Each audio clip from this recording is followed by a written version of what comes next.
Demonstrações contábeis, a gente falou, então a gente está relembrando, está vendo até aqui, ó, relembrando, estamos relembrando a demonstração contábil, e a gente começou falando do BP, o balanço patrimonial. O balanço patrimonial, né, é uma demonstração contábil destinada a evidenciar, toda vez que a gente fala na palavra evidenciar, para quem não lembra, evidenciar significa mostrar, tá? Então, lembra, eu estou relembrando, tá, pessoal? Então, ele mostra, tá? Então, o balanço, ele mostra alguma coisa, tá? Ele mostra de uma forma quantitativa e qualitativa. Quando eu falo da quantitativa, é a quantidade que eu tenho de determinado item.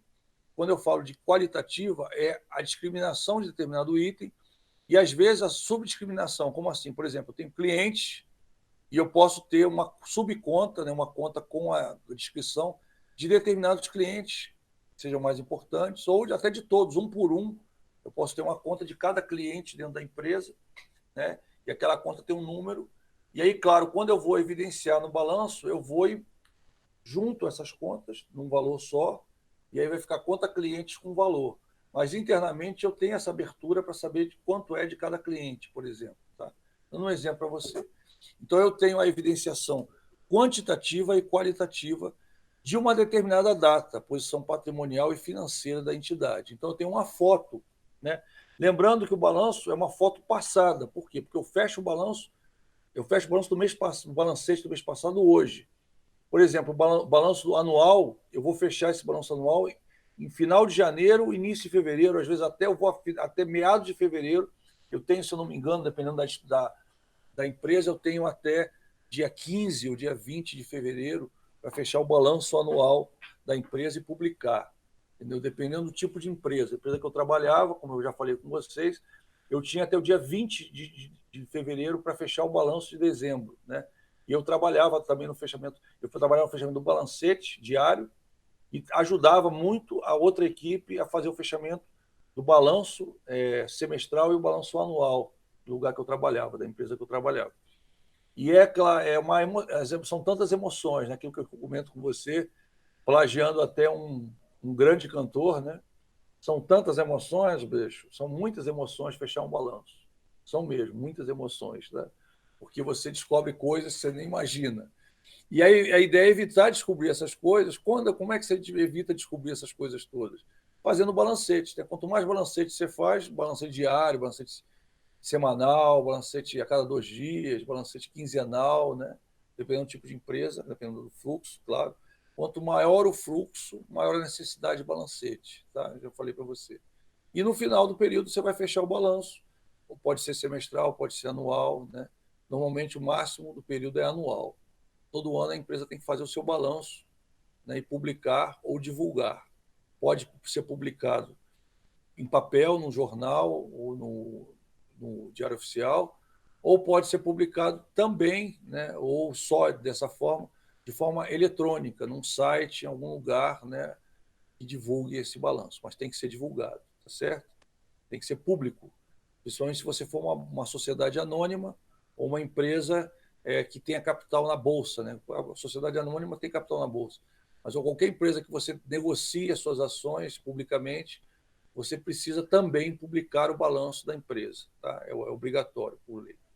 O balanço patrimonial é constituído de ativo, que você já está sabendo, então não vou me demorar muito nisso, que são bens e direitos, passivos são obrigações com terceiros. Teve gente que errou na prova, por isso eu estou frisando isso, tá, pessoal? O passivo são as obrigações com terceiros, tá? E o patrimônio líquido são os recursos próprios, são obrigações só com os sócios, tá vendo? Por que é uma obrigação com o sócio? O sócio, ele faz parte da empresa, tá? A empresa, se der bem, o sócio deu bem. Tá? Se der mal, o sócio vai deixar de receber dinheiro da empresa. Então, ele é alguém interessado na empresa e faz parte dela. Então, é capital próprio, que é o capital do sócio dentro da empresa. Tá? Isso aí é uma dúvida que, pela prova, eu verifiquei que alguns alunos ainda têm. Por isso que eu estou voltando aqui nesse assunto. Então, o balanço evidencia, mostra o resultado patrimonial do exercício apurado e encerrado. É uma foto, como eu falei. Tá? Aqui tem uma lei, né, o artigo 183 e 184 da Lei 6.404/76, que já foi atualizada diversas vezes por várias outras leis, e sendo a lei que mais, as leis que mais alteraram nessa disposição foi a 11.638 de 2007, a 11.941 de 2009. Essas leis, principalmente essa de 2007, foi aquela que mudou as contas do balanço, como eu mostrei para vocês, né, que tinham os grupos, né? O grupo era realizável a longo prazo, era permanente, virou tudo não circulante, e o passivo também era exigível a longo prazo, virou não circulante. Então foi essa lei que mudou, e as outras leis mudaram algumas disposições internas do balanço, claro que com o objetivo de fazer a convergência. O que é a convergência?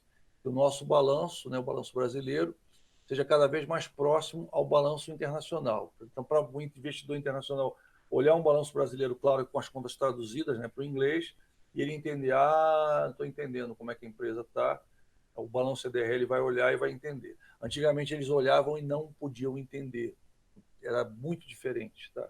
Então eles ficavam em dúvida, não sabiam o que era uma coisa, o que era uma outra coisa, e a pessoa, as empresas que trabalhavam com ações internacionais tinham que fazer vários tipos de balanço. Por exemplo, a empresa que eu trabalhava, ela fazia um balanço aqui para o Brasil, fazia um balanço em US GAAP para os Estados Unidos e fazia um balanço em IFRS para a Europa. Então é engraçado que ela fazia 3 balanços.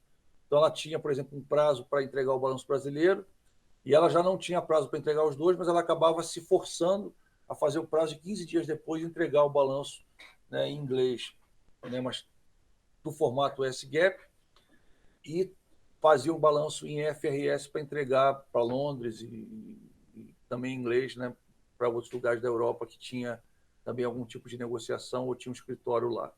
Então tinha essa questão para você ver com o FRS simplesmente atualmente se faz só uma tradução das contas para as contas internacionais.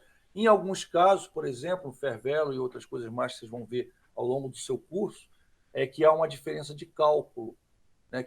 Só que essa diferença de cálculo está cada vez mais diminuindo, está ficando cada vez mais igual, tá?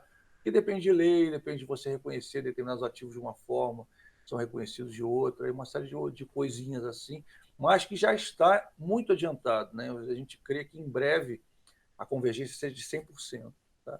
Muito breve mesmo, talvez até ano que vem, talvez ano que vem ou no outro ano, a gente já tem uma convergência de praticamente 100%. Atualmente a convergência ela chega a uns 89%, 90%, essa faixa assim, né? Mas isso aí é muito relativo, né? Depende da empresa, depende de cada tipo de empresa.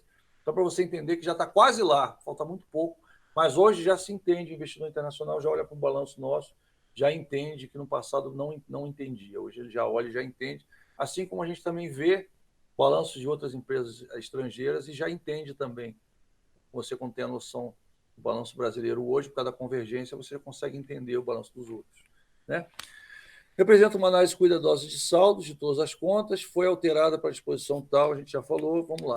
Aqui, aquela famosa, não vou me alongar muito por aqui, que a gente está relembrando, já viu isso até na aula passada, né? O ativo está aqui, o passivo está aqui, né? Capitais de terceiro, o patrimônio líquido está aqui, é mais ou menos o que a gente falou no slide anterior, 2 slides anteriores, só que aqui está na disposição como é no balanço, tá?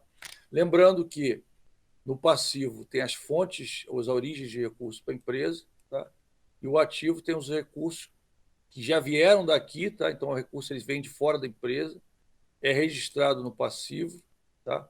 E do passivo ele vai para o ativo para ser usado nos projetos da empresa, na operação da empresa no dia a dia, para que se a empresa consiga oferir lucro, né? Conseguir receita, certo? E pagar as despesas também, claro, né? Aqui a gente volta, né, a relembrar para você os grupos, né, os grupos atuais, o ativo circulante, onde estão os bens e aplicações de curto prazo, maior liquidez, o ativo não circulante, que tem as aplicações de longo prazo, os bens de uso e não vendáveis rapidamente, as máquinas, equipamentos, imóveis, etc., estão aí, né? Também as patentes estão aí também, né, no diferido, então as patentes tem aquilo que a empresa tem, que é um bem, mas às vezes é um bem imaterial, às vezes é um certificadozinho, mas que é uma marca, alguma coisa que ela tem, isso aí, isso tem um valor. E se tem um valor, ele tem que ficar no ativo, tá?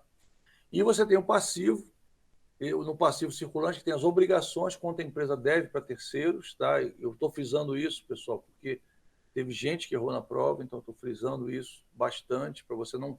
Isso é a base, é o fundamento da contabilidade. Se você não entende isso, tá? Eu volto quantas vezes for necessário até você entender que não dá para você ir adiante sem entender isso, tá?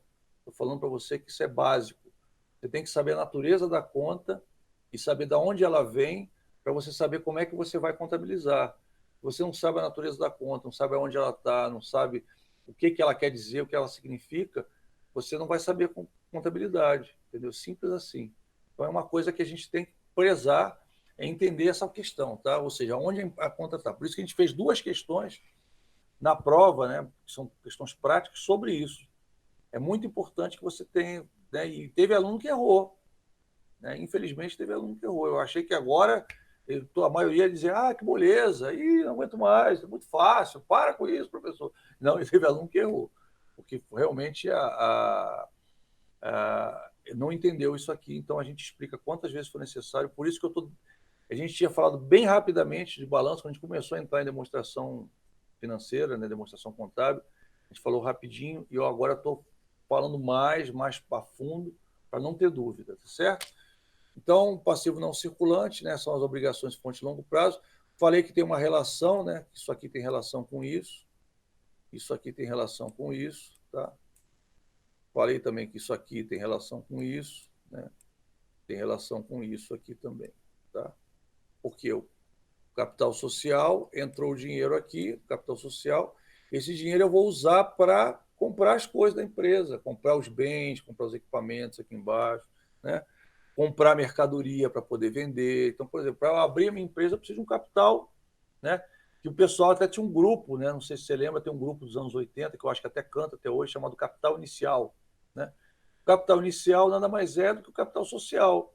É aquilo que eu preciso para abrir a minha empresa e esse capital vai ficar registrado na conta capital social ou capital, na conta capital da empresa, e eu vou pegar esse dinheiro e usar para a empresa funcionar. Então, eu vou comprar bens, eu vou alugar imóveis, eu vou fazer tudo necessário para que a minha empresa funcione. E aquele start inicial ele vem do capital, às vezes vem do capital e vem também do capital de terceiros, que a empresa pega um financiamento, ou pega financiamento do BNDES, por exemplo, para comprar uma máquina, ou pega um financiamento bancário, né, para ter dinheiro para poder comprar mercadoria, ou seja, além do dinheiro do sócio, eu estou pegando isso também. Existe, de qualquer forma, para você constituir uma empresa, isso é importante frisar, mesmo que seja um valor até simbólico, existe o capital inicial. Então, por exemplo, quando você for fazer, eu já abri duas empresas, por isso que eu entendo bem disso. Quando você vai fazer o teu estatuto, né, o teu contrato social, tá, você vai colocar lá, empresa sediada em tal lugar, aberto dia tal, sei que lá, cujo capital inicial foi tanto. Então, você vai dizer que ela foi criada com capital tal. Capital inicial, capital social, ou capital, cujo capital, normalmente se usa capital inicial nesse documento, ou capital social ou capital inicial. Foi de tanto. E aí coloca lá, né? E é claro, quando você abre, o capital não está integralizado, ele simplesmente foi colocado numa conta bancária, foi colocado em algum lugar, foi separado. E ele vai sendo usado pela empresa conforme a necessidade dela, tá? E aí, contabilmente, você vai registrar onde esse capital vai entrar. Por exemplo, nesse caso, se eu depositei num banco, eu vou entrar, vou colocar na conta capital social, o capital, e vou colocar na conta bancos, ou conta banco, que tem ali no ativo, tá? Então, só para você entender como é que funciona a mecânica, e a partir dali eu vou gastando dinheiro conforme a minha necessidade.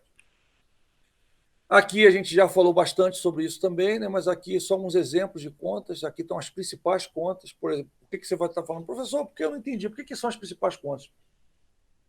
São aquelas que você vai achar em 99,9% dos balanços por aí. Você vai achar essas contas aí. São contas assim que são meio que você vai ter em tudo quanto é empresa, tudo quanto é organização. Às vezes você não só. A empresa, normalmente, você está falando de lucro, né? Uma entidade. Você vai ter todo tipo de entidade, mas normalmente você vai ter essas contas, tá?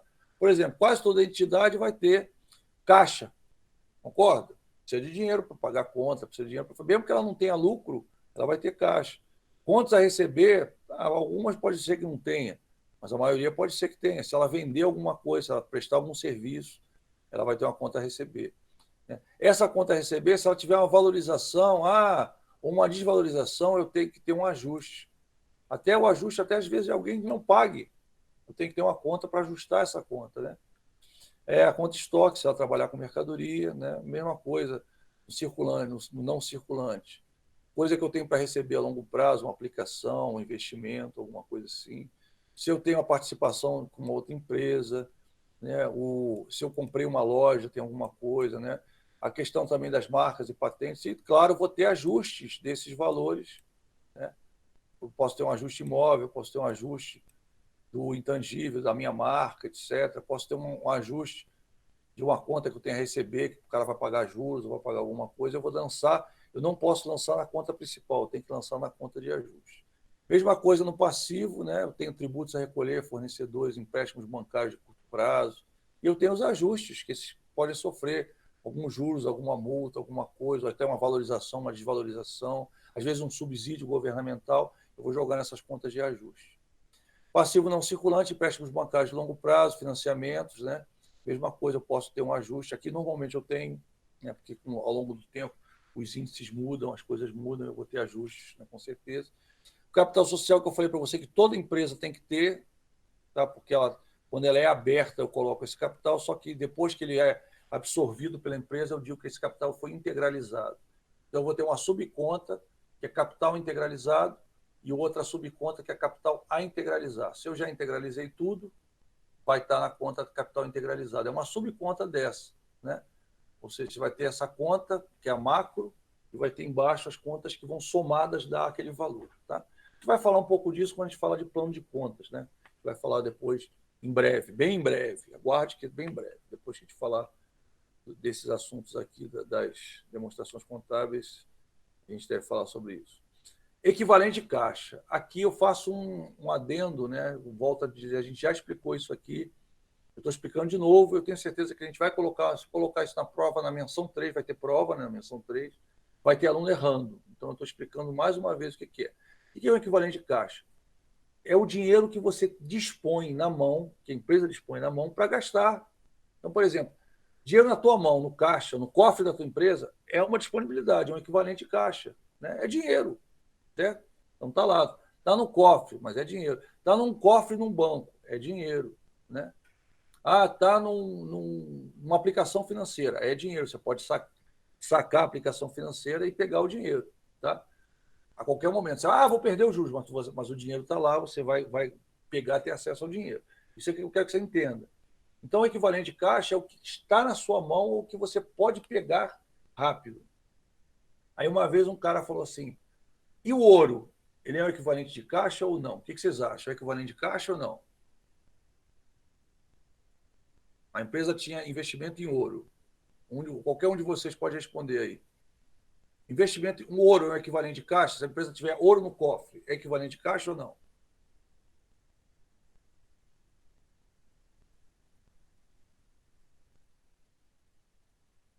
Eu não posso pegar o ouro e vender a hora que eu quiser? Posso, não posso. Você vai dizer assim, eu pego o ouro agora, vou numa joalheria, vou num lugar lá e vendo. Né? Eu vendo de imediato, professor, mas assim você não vai ganhar tanto. Mas aí está na minha mão. Eu posso vender. Eu posso negociar com ouro? Posso. Posso chegar, pegar o valor que ele vale, né? Ir um cara queira vender alguma coisa, fregar para o cara, olha, eu tenho esse troço aqui, eu tenho esse valor aqui em ouro, você quer? Se o cara concordar, eu já dou o dinheiro em ouro para ele. Se o cara não concordar, eu vou num lugar, troco o ouro por dinheiro, né? Claro que eu vou perder dinheiro ao fazer isso, né? Porque o cara vai me pagar quanto que ele quer. Né? Sim, mas aí depende da velocidade com que você vende, da liquidez. Tá? O ouro ele tem liquidez. Né? O ouro ele tem liquidez. Agora, por exemplo, um equipamento. Se eu falar para você assim, eu tenho esse telefone aqui. Tá? Eu posso te garantir por quanto eu vou vender esse telefone para você? Por exemplo, eu sei que esse telefone aqui vale R$ 2.000. Eu sei que vão me pagar R$ 2.000. Eu posso garantir que eu vou vender esse preço? Não, não é. Agora, o ouro existe uma moeda, existe uma cotação, entendeu?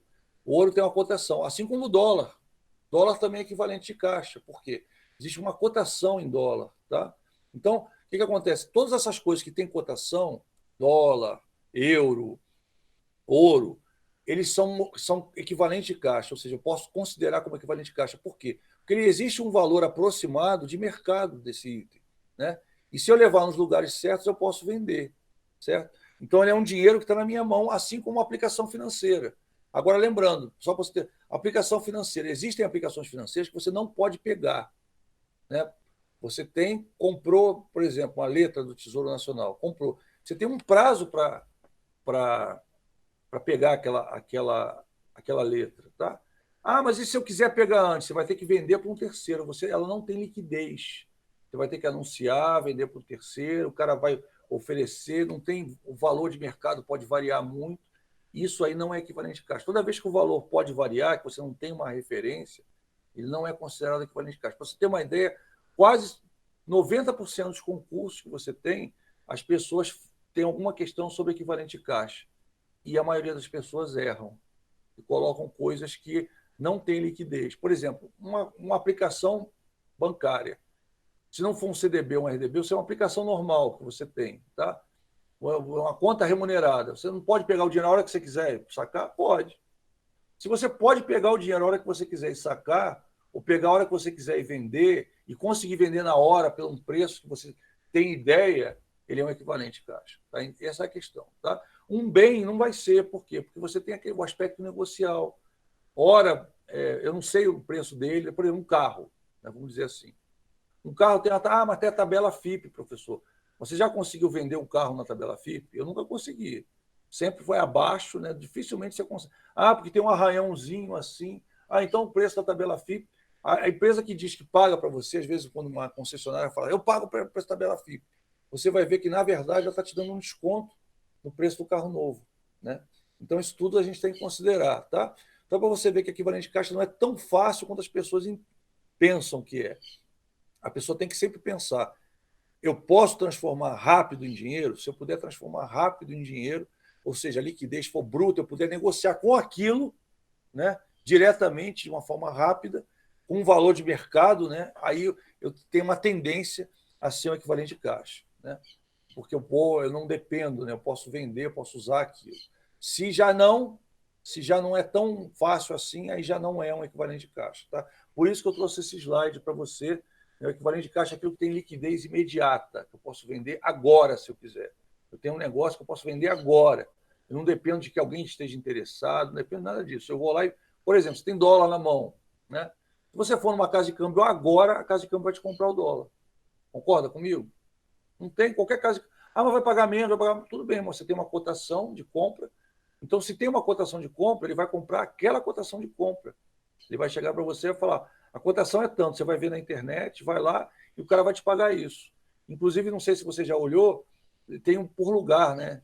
Em Brasília é uma cotação, no Rio é outra cotação, em São Paulo existe uma pequena variação mínima, mas existe uma variação mínima, né? Que tem a ver com o local, tem a ver com uma série de outras coisas. Mas só para você entender que o que vira dinheiro na hora é equivalente caixa. O que não vira dinheiro na hora, isso eu não sei.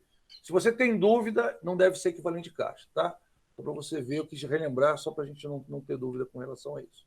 Aqui, ajuste a valor presente. Você vai ver isso bastante em matemática financeira, quando a gente falar de VPN, tá? Como é que eu faço esse ajuste? Tem N formas de fazer. Eu quero que você entenda só como é esse ajuste a valor presente. O que é? É isso que eu quero saber. O que é?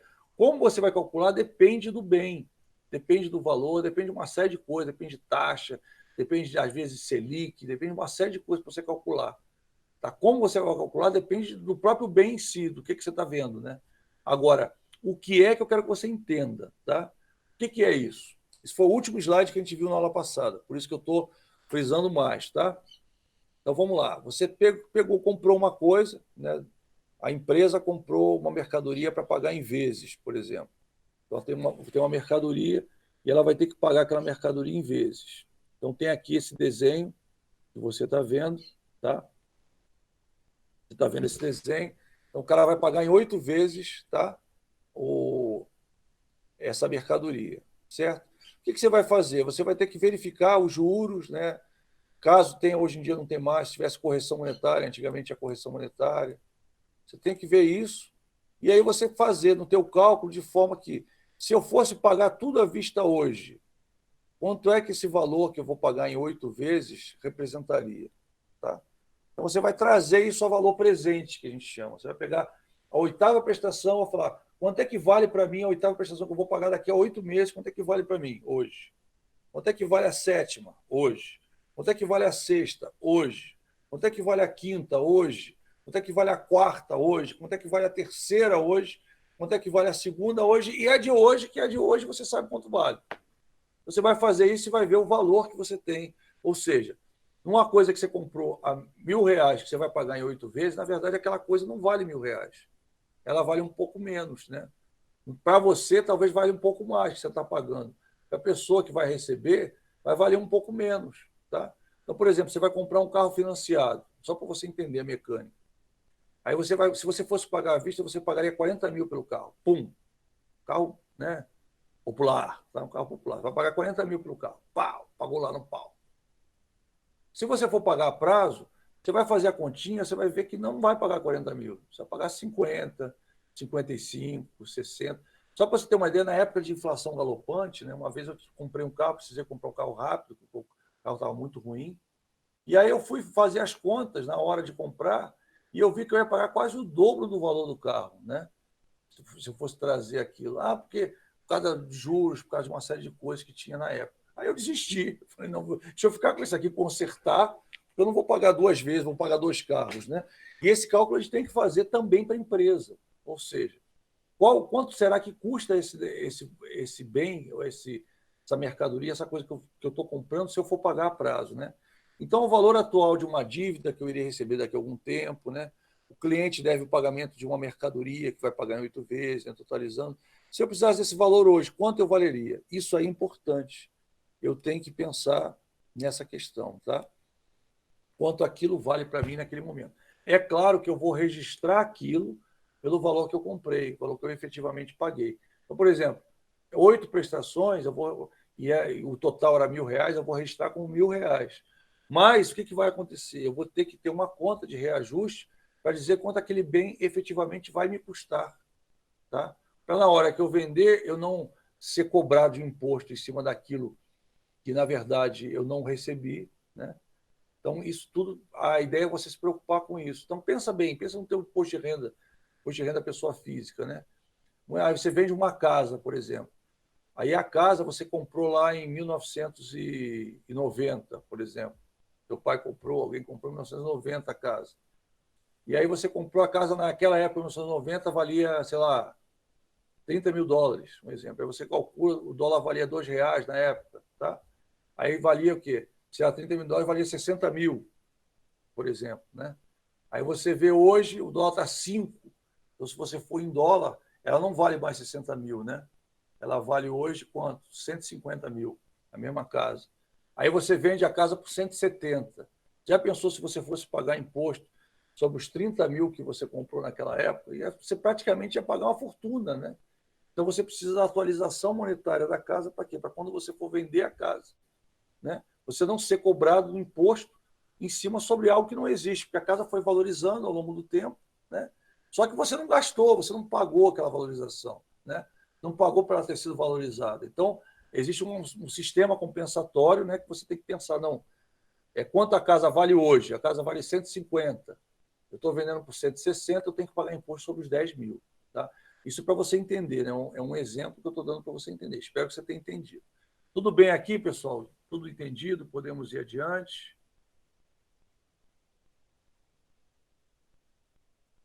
Exatamente. O Daniel está falando aí que fez uma simulação de empréstimo de 30 mil pagando em prestações, chegaria o valor total a pagar de mais de 90 mil. Exatamente. Se a gente tem que fazer essa conta, se a gente, como pessoa física, tem que fazer isso, Daniel, imagina uma pessoa jurídica, uma empresa, tem que fazer essa conta, obrigatoriamente tem que fazer essa conta. Uma vez eu vou contar até uma coisa para vocês, uma viagem, né, que eu fui fazer, eu queria muito fazer aquela viagem, abriu a oportunidade para eu fazer uma viagem para o exterior. E na época eu não tinha dinheiro. Foi uma época bem pesada para mim, uma época bem assim. E a gente sempre passa por isso ao longo da vida, passa momentos, né, maior tranquilidade, momentos que você está mais tenso, né? Às vezes tenso nesse aspecto. E aí eu ia fazer essa viagem, e aí eu falei, pô, vou fazer a viagem de qualquer maneira. Foi uma coisa que abriu a oportunidade. E aí eu tentei ver o empréstimo na época, no lugar, até você sabe que faz financiado, essas empresas de turismo fazem financiadas, né? E era uma excursão, eles faziam financiado. E aí eu fui ver, mas era um valor assim astronômico. Eu ia pagar quase 3 vezes o valor daquela viagem e já era um valor caro. Né? E aí, na época, abri um outro empréstimo, né, que a gente chama de descabeçado, que é um empréstimo sem ter um objeto, é um empréstimo pessoal. E aí o que aconteceu? Eu falei, vou fazer esse empréstimo pessoal, e na época valia a pena, né? Ficou um valor bem pequeno, a mais que eu ia pagar, eu fiz a conta. E aquela oportunidade, o valor que eu ia pagar já era um valor abaixo do valor de mercado. Então eu botei, a empresa faz a mesma coisa. O que eu fiz? Eu analisei se aquele valor que eu estava pagando abaixo e, e considerei o valor que eu ia pagar a mais, porque eu não tinha dinheiro, eu ia ter que facilitar aquilo, né? E aí eu verifiquei que saía mais barato ainda do que se eu fosse fazer aquela viagem em outros tempos, ou seja, sem aquela promoção. Então foi assim, providencial, eu fiz essa conta, fui feliz da vida, voltei feliz da vida, paguei a prestação feliz da vida, né? E tem isso também, né? Às vezes quando você fala, meu Deus, eu me meti nisso, né? Eu paguei feliz da vida, por quê? Porque foi uma decisão lógica. A empresa tem que fazer isso, essas decisões lógicas, tá? Então terminamos o balanço, agora a gente vai entrar em DRE, né? Na DRE, pessoal, eu vou falar algumas coisas que eu já falei para vocês de uma forma muito sucinta, e eu vou falar de coisas a mais, porque eu senti até, por conta da prova, eu senti a necessidade de me aprofundar nisso um pouco também, porque a próxima prova, a prova, a menção 3 que a gente vai marcar eventualmente, né, em breve a gente deve marcar, tão logo a gente defina, né, até hoje saiu uma definição, ontem, então tão logo esteja bem definido de como é que vai ser, se a gente volta, não volta, como é que vai ser, aí a gente vai decidir quando vai ser a nossa próxima prova, né, e como vai ser feita, né? Se a gente vai fazer realmente via formulário, se estiver tudo certo, se não tiver problema, ou se a gente vai fazer de outra forma, tá? Então a gente tem que pensar nisso, né? Como a gente vai fazer para isso, eu estou esperando algumas definições. Estão me ouvindo bem? Estou me vendo que meu microfone não está mexendo. Está todo mundo me ouvindo bem aí? Sim ou não? Tá tranquilo, tá tranquilo. Beleza, estou ouvindo vocês também, está ótimo. Então, a ideia, viu, pessoal, a gente vai se aprofundar um pouquinho mais. Isso vai cair na tua próxima prova, então fique tranquilo. A gente explorou nessa primeira prova o balanço patrimonial também, porque a gente viu isso antes, mas agora a gente vai explorar a DRE. Tá? Então, a DRE ela tem uns complicadorzinhos, então eu queria que você prestasse bastante atenção. Ah, professor, mas alguma coisa eu já vi. Eu acho que tem 2 slides iguais, o resto eu mudei várias coisas. Tá? Então, vamos dar uma olhadinha na DRE, matéria nova de hoje, né?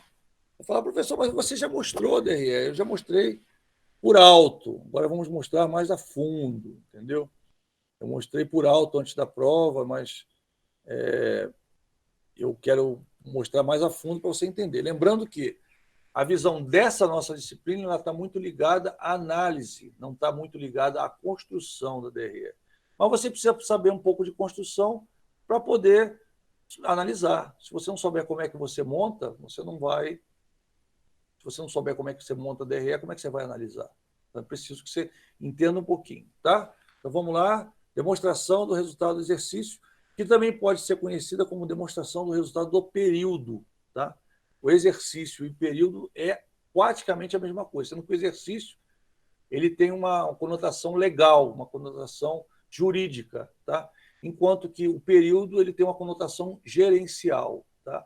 Então você vai ouvir falar DRP e vai ouvir falar de DRE, demonstração do resultado do exercício, que é mais usado, DRE, e a demonstração do resultado do período, tá? Sendo que esse período definido normalmente é o período de 1 ano ou o período de 6 meses, dependendo da empresa, tá? É quando fecha o balanço. Lembrando que a DRE e o balanço são 2 demonstrações conjuntas, são separadas, são diferentes, mas quando você faz o balanço, você tem que fazer a DRE, quando você faz a DRE, você tem que fazer o balanço, tá?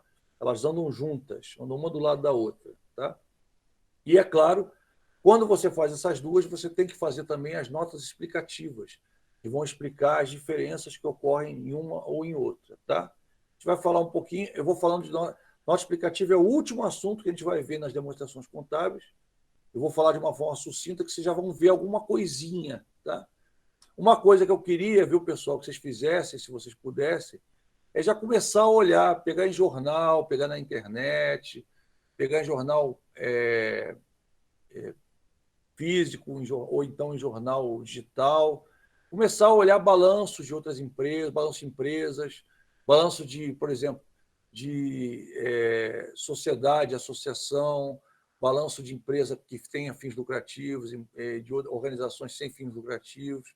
Começasse a olhar esse balanço e ver se as diferenças, começasse a olhar um e olhar outro, começar a ver as diferenças das contas. Vocês vão ver contas que vão sempre aparecer em empresas que têm finalidade de lucro e essas contas que não aparecem nas empresas que não têm finalidade de lucro. Quando eu aprendi assim. Por isso que eu estou dando o meu caminho das pedras. Tá? Eu tive aula, mas o que acontecia? A aula a gente tem que resumir. Então, eu vou apresentar alguns balanços para você, mas eu não vou ter como apresentar todos os balanços. Eu vou apresentar alguns. Né? Vou apresentar algumas DREs para você, mas eu não vou ter como apresentar todas as DREs. Então, o que eu queria que você já visse, se você tiver dúvida, traz para a aula. Aí você abre a apresentação, mostra, ou então manda para mim por e-mail. Né? Professor, não entendi isso aqui, o que é isso? Eu vou tentar explicar por quê. Porque assim você vai se aprofundar. E a intenção é que você veja e compreenda. Né? Primeiro, ver a diferença do balanço para a DRE. Você vai ver que a diferença é marcante, é fácil você reconhecer. E depois ver a diferença entre os balanços e entre as DREs das várias empresas. Tá? Então, é muito interessante que você faça a pesquisa pessoal. Você olhe, né, pesquise, né, em jornais, etc. Pode ser, provavelmente, que na menção 3 a gente faça algum trabalho nesse sentido. Eu vou pedir para você pegar alguma coisa. Então, se você já puder já ir pesquisando, já vai adiantar para você a questão da realização do trabalho. Tá? Então, já vai pesquisando DREs, balanços, notas explicativas. Você vai ver que, por exemplo, as notas explicativas de empresas parecidas, as notas são sempre as mesmas. Por exemplo, a nota 1 fala de determinada coisa, do patrimônio, a nota 1 da outra empresa vai falar da mesma coisa, já a nota 3 vai falar da mesma coisa que a outra. Já quando a empresa é diferente, você vai ver que vai ter uma diferença da nota explicativa, do número da nota explicativa, vai falar sobre outras coisas. Então, procura fazer isso, tá? Porque é muito interessante, você vai aprender muito. Né? Eu até brinco, né, que é igual aprender inglês. Você pode ir no curso, você vai levar 12 anos para aprender inglês no curso, tá? Ou, às vezes 8 anos, 7 anos para aprender inglês mesmo. Mas se você for num curso menor, às vezes de 3 anos, mas que você, por sua vez, comece a falar inglês, comece a olhar, a ler livro em inglês, você vai aprender mais rápido. É a mesma coisa a contabilidade. Você pode ficar só com a aula, você vai aprender até o final do curso, você está sabendo. Mas você pode aprender mais rápido e aproveitar muito mais o curso e, de repente, até trabalhar antes de você acabar o curso. Por quê? Porque você já vai ter aprendido mais, você vai ter um contato maior, vai ter se envolvido mais com o assunto. Então, uma dica que eu dou a partir de agora, que até então você não tinha base para olhar, então não pedi para você fazer isso antes, porque eu não queria que você fosse olhar para aquilo e ficasse assim, poxa, meu Deus, o que é isso? Né? E se assustasse. Agora, a partir de agora, você já tem uma base. Tá? O que é um balanço, do que é uma DRE, que a gente vai ver mais a fundo agora. Então, já dá para você olhar, já dá para você tentar entender, entendeu? É a mesma coisa, você começa a aprender inglês, certo ponto o cara fala para você assim, vai ler o livro tal, né? Aí você vai pegar o livro, vai ler inglês, vai ter dificuldade com algumas palavras, ih, não entendi isso aqui. Aí você vai olhar no dicionário, vai olhar em outro lugar, e é assim que você vai aprender. Como eu quero que todo mundo saiba em contabilidade, não que você só passe em contabilidade, mas que você aprenda. Contabilidade é uma profissão, né? E é uma profissão muito bem remunerada, que tem um campo muito grande no Brasil. Eu estou te dando uma dica que eu usei para você crescer rápido, né? Para você aprender rápido. Você vai ver que você fazendo isso, quando vier as outras disciplinas, você vai tirar de letra, né? Ou seja, você aumentou a tua base, você foi além do feijão com arroz. Você botou um bife, um peixinho, né? Porque você começou a ler por fora, né? E aprender e tirar dúvida. Então, é uma dica que eu dou, tá? Então, vamos falar da DRE. Assunto novo, né? Que a gente já falou de uma forma bem branda, mas vamos falar aprofundado, como eu falei do balanço agora. Vamos lá. Demonstração do resultado do exercício, né? Ou que pode ser demonstração do resultado do período também, então ela pode ser DRP, como eu falei, vou até botar aqui para você não esquecer. Quando for DRP, já caiu em prova de concurso isso, tá? E a pessoa colocou a DRP, aí os caras ficaram assim, hã? Hã? Que DRP? Não sabe o que é DRP. Aqui é do período, entendeu? A única diferença é que aqui está do período. Qual período? Normalmente o exercício, tá? Mas é bom você saber, inclusive gerencialmente, o pessoal costuma falar mais DRP do período, tá? Então aqui é PER de período, tá legal? Então, a demonstração do resultado do exercício são evidenciados os elementos que alteram o patrimônio. Lembra que a gente falou que existem fatos, né, que havia só, são permutativos, que não alteravam o patrimônio, né, mas já tinha outros que esses alteravam, que os modificativos que alteravam o patrimônio, esses que alteram o patrimônio é que interessam para a DRE. Nos outros que alteram, você está mexendo, por exemplo, está pagando uma conta, está fazendo um negócio assim, está tirando, né, e o valor do ativo e do passivo permanecem os mesmos, né? Por exemplo, você está tirando um ativo daqui, tirando dinheiro e comprando um imóvel, tirando dinheiro e comprando um carro, tirando dinheiro e comprando do mesmo valor, né? Você vai ver que não alterou o patrimônio continua igual. Se o patrimônio continua igual e eu não alterei, essa transação ela não vai figurar aqui na minha DRE. Tá? Só vão figurar aquilo que alterar o meu patrimônio, para baixo ou para cima. Se ele aumentar ou se ele diminuir, aí você já desconfia, isso aqui vai alterar meu patrimônio. Para você ter uma ideia, o que as pessoas fazem, né? Os contadores fazem, principalmente escritório de contabilidade. Eles fazem uma marquinha. Né? É engraçado, porque eles estão lá, os documentos que alteram o patrimônio, eles fazem uma marquinha. Né? Por quê? Porque vai estar na DRE. Esses documentos, provavelmente, a Receita, depois, se ela tiver uma dúvida, ela pode pedir. Ela não vai pedir o pagamento de uma conta, ela vai pedir um documento que alterou o patrimônio. Então, a gente vê em vários escritórios de contabilidade, eu até fiz, quando eu estudei contabilidade, eu fiz um estágio em contabilidade, né? E aí tinha lá, né, o escritório de contabilidade, eles faziam uma marquinha, né, no negócio, chegavam lá, marcavam lá.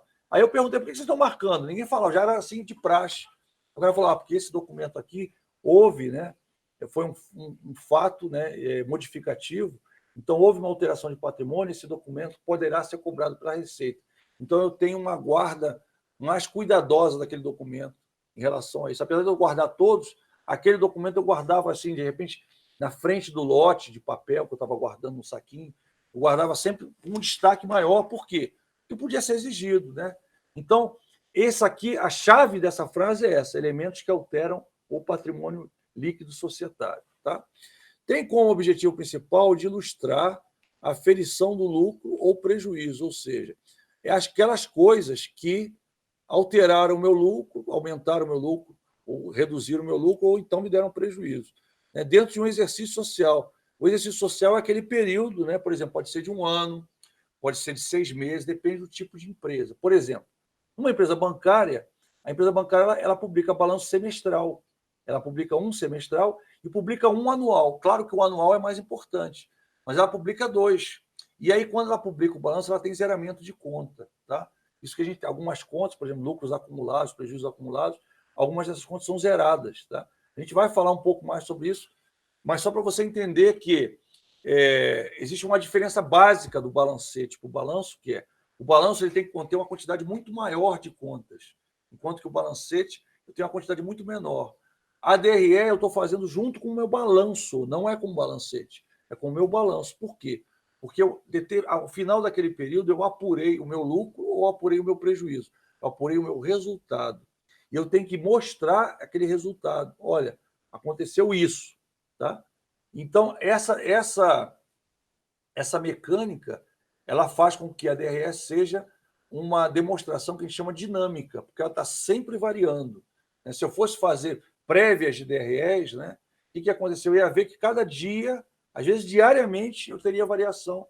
Claro que uma empresa que tem movimento diário. Né? Então, por isso eu faço ao final de um período, mas, claro, guardando um cuidado para que não dê um trabalho monstruoso para fazer esse troço no final e eu acabe perdendo alguma coisa que eu deveria ter tomado cuidado antes. Então, a DRE, eu preciso ter esse cuidado, tá?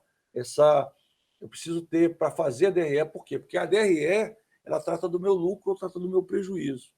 Então, quando eu for mostrar isso, vamos dizer, os órgãos de fiscalização, né, o fisco, etc., eles olham direto para a DRE. A DRE vamos dizer, é o livro de bolso deles. Você olha assim para saber, e aí, teve alteração, não teve? A empresa precisa pagar imposto ou não? Vai estar tudo na DRE. A empresa pagou imposto ou não? Vai estar tudo lá. Tá?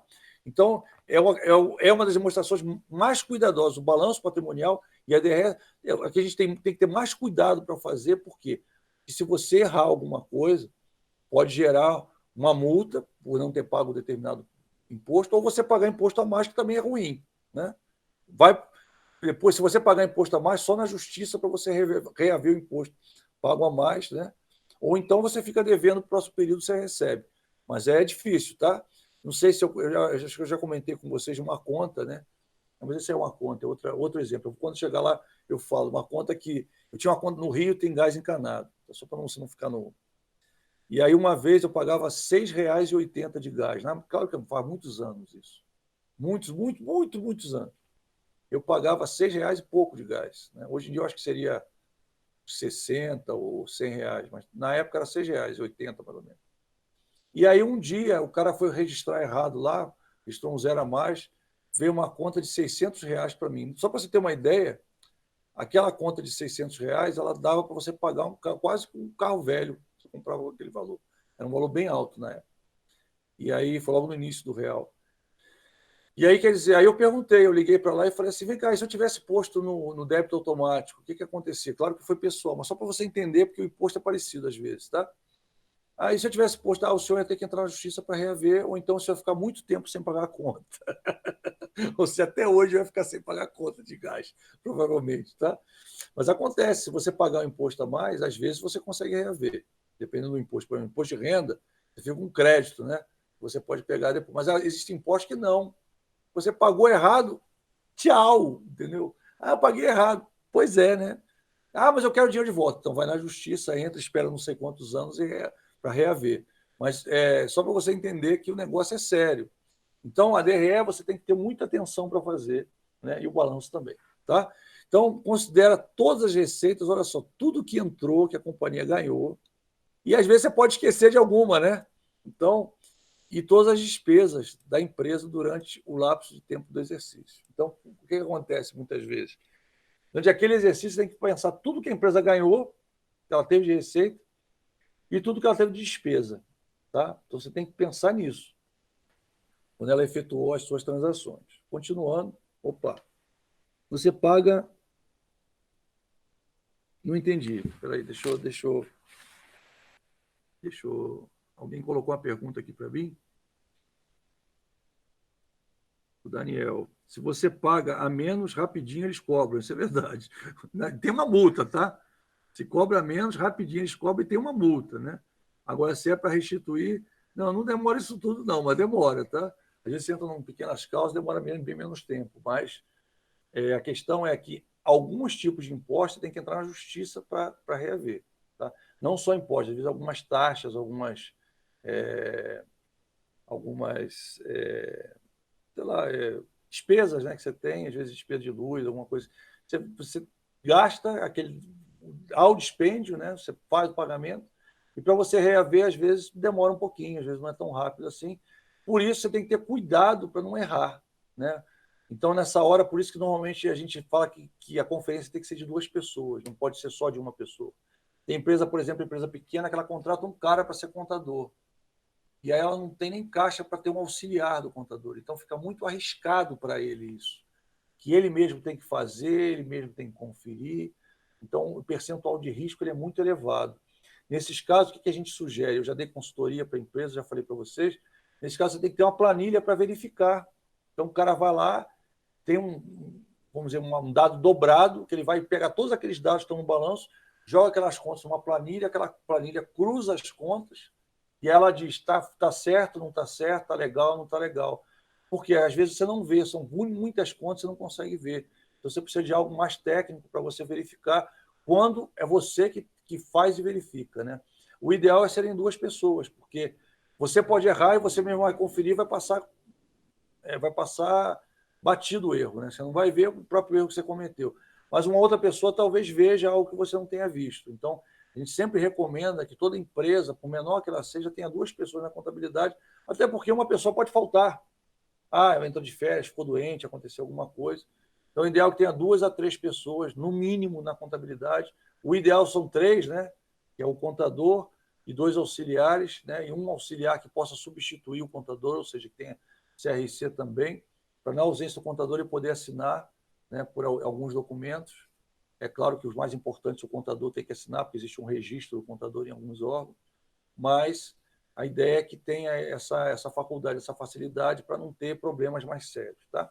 Continuando, pessoal, diferentemente do balanço patrimonial, no qual as informações são acumuladas ao longo do tempo, então, o que acontece no balanço patrimonial? As contas elas vão aumentando. Né? Então, por exemplo, você tem um carro, comprou outro carro, aí os veículos vão aumentar, né? O caixa aumenta, diminui, né, ao longo do prazo. Então, quer dizer, a conta ela vai sendo acumulativa, o saldo vai acumulando no que entra e no que sai. No DRE, não, as contas são zeradas e são recalculadas. Tá? Então, aquilo você não tem, né? E aí, quando zera, se sobra algum lucro, sobra algum prejuízo, ela entra numa conta no balanço. A gente vai falar mais dela adiante. Tá? Então, no qual as informações são acumuladas ao longo do tempo e as mutações patrimoniais da sociedade são registradas desde a sua constituição. Então, você tem contas, às vezes, por exemplo, na empresa que eu trabalhava, tinha conta que desde a da época que aquilo foi criado, a conta estava lá.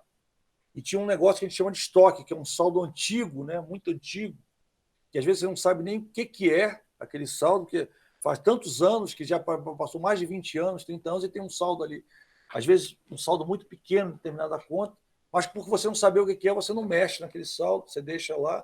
Você tem uma ideia, às vezes, mas não sabe exatamente. Às vezes, por exemplo, né, uma ação que ficou retida, ação em tesouraria, que aí você, por que foi retida? Você vai ver o negócio, documento dado de mais de 15 anos, 20 anos atrás. Você requer uma pesquisa muito séria para você descobrir. Enquanto você não sabe, está lá, entendeu? Não posso me livrar dele. Existe um prazo legal, né? Eu acho que são 10 anos, uma coisa assim, não tenho certeza. Você tem que manter aquele dinheiro lá 5 ou 10 anos. Se descobriu o dono, você tem que pagar. Então, se você pegar aquele dinheiro e botar em outro lugar, né, depois você vai usar o dinheiro e não vai pagar. E a lei manda você obrigatoriamente segurar determinado tempo, determinadas coisas. Né? Você tem que segurar, que é um direito, né, da pessoa, que você tem que resguardar o direito da pessoa durante uns anos. Depois, se a pessoa não reclamar, você pode incorporar o patrimônio e virar lucro, né, virar receita. Mas até então fica lá esperando aparecer, né, o dono. Né? Então tem algumas coisas assim, né, que a empresa tem que tomar cuidado. Então, na DRE, as informações constantes da DRE, não, elas são reiniciadas em cada exercício social. Então, eu faço uma DRE, eu gero a DRE, ela serve para aquele exercício, acabou o exercício, zerou tudo, eu tenho que fazer outra DRE. Então, as contas só servem naquele momento final, né? Sempre lembrando que a DRE ela está, né, ela tá acumulando, ela não faz igual o balanço que fica com as contas.